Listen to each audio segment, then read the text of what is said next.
Sister Nefertari Mary Moot Nzinga, you are live. Beautiful holy race first, brothers and sisters. I want to say Asante Sana for the show, and definitely congratulations, Queen, on the new album. I'm enjoying it. Me and the little princess here, we listen to it all the time, and she loves to throw her black cow fist up when she hears you on the radio. Beautiful. That's beautiful. It's beautiful. Thank you. Thank you. And my question was mainly, as a mother, I know you're a queen mother as well. At this point, what some tips you can give to other African mothers in terms of protecting our children from being sexually abused? What are some things you've done in your own life to protect your children from this happening to them? I think that, especially since you have a young princess, as she's growing up, you'll be going over her body parts and you'll be talking to her, this is your nose, these are your eyes.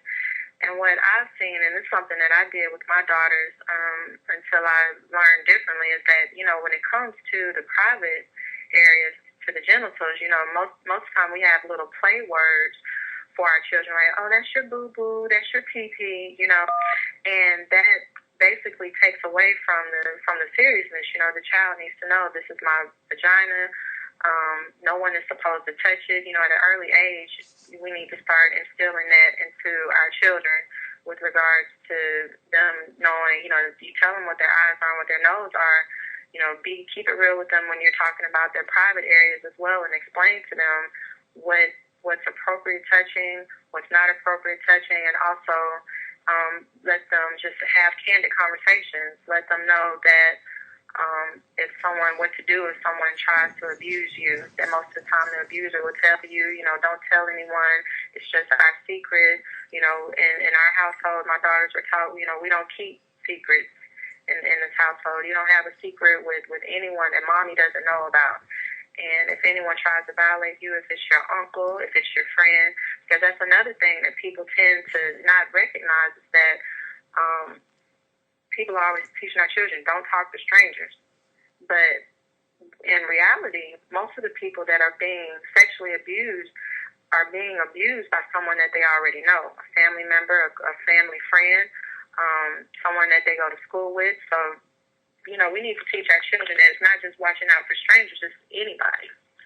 So, I would say that, and just having candid conversations with the children and let them know if someone tries to harm you, they may say that I'll kill your mother or I'll kill your father. Just let them, assure them that that type of stuff won't happen, that you're there to protect them, and above all, that that you're there for them. So that would be the primary things that I would suggest, is just having candid conversations with the children. And of course, I'm very suspect when my daughters I rarely let them spend the night over anybody's house. And my children are 17 and 15, and I know they're kind of old, but I'm still very overprotective. And when they do go over to spend the night over someone's house, me and their father, we go over there, we meet the parents, we've been known to run background checks on people. We don't play when it comes to our children.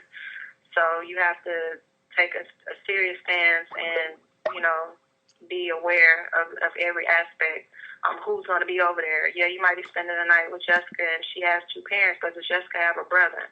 You know what I'm saying? So you just, across all boards, just be alert and have open and candid conversations with them about this, about this threat, because with the statistics, it's pretty bad. And the truth of the matter is, between you have a princess and I have two girls, and if the statistics are what they are, it's not looking too good. You know what I mean? So that's the advice that I would give. Well, I appreciate that, Queen Sister, and you're right. The statistics are not looking that good, but I know we got strong brothers out here that's doing things. I think that's the only thing that gives me hope. We got some strong brothers out here that I'm proud of you for telling us your story and having the courage to tell the world your story, because it definitely puts us all up to the challenge of protecting the children. So keep doing what you're doing. You have our strong support as always. And we love you, and again, appreciate the work that you're doing, and I'll be talking to you soon. Love you too, sis. Peace. Thank you. Well, that is beautiful. We're going to go right back to our phone lines. Brothers and sisters, the phone number is 760-569-7676. That's 760-569-7676.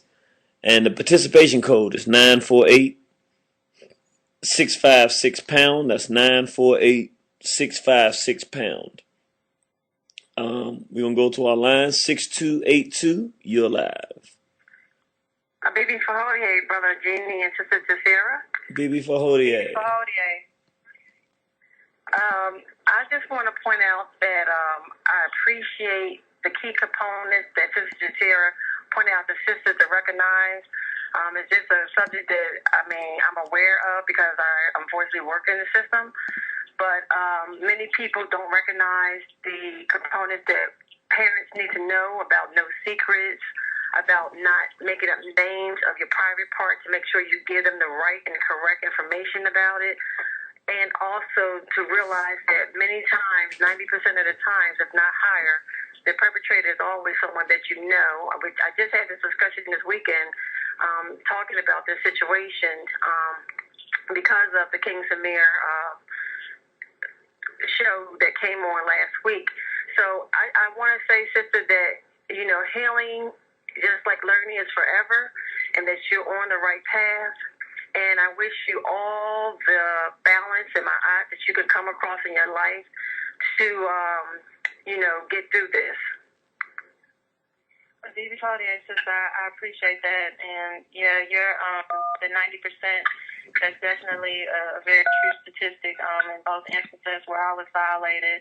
One was a family friend, and the other one was just a friend of mine from high school. It was someone that I knew. So the probability of being assaulted by someone you don't know is really minimal. So and those key things when dealing with your children, and you just have to, these are just conversations due to our surroundings and due to our race being affected by this beef and taking on some of this beef-like behavior from the cracker.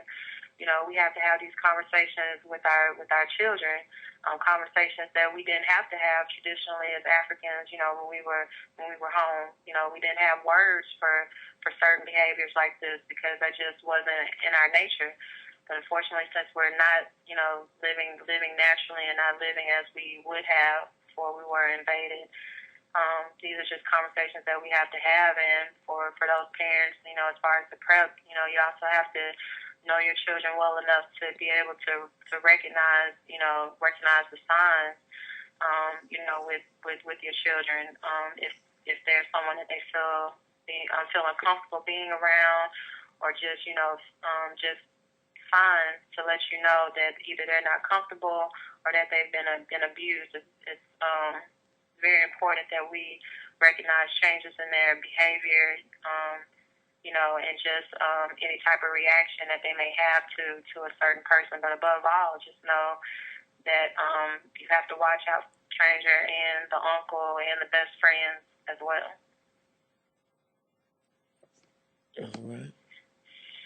All right, Sister Lisa. All right, thank you. All right. Bibi Fahodier.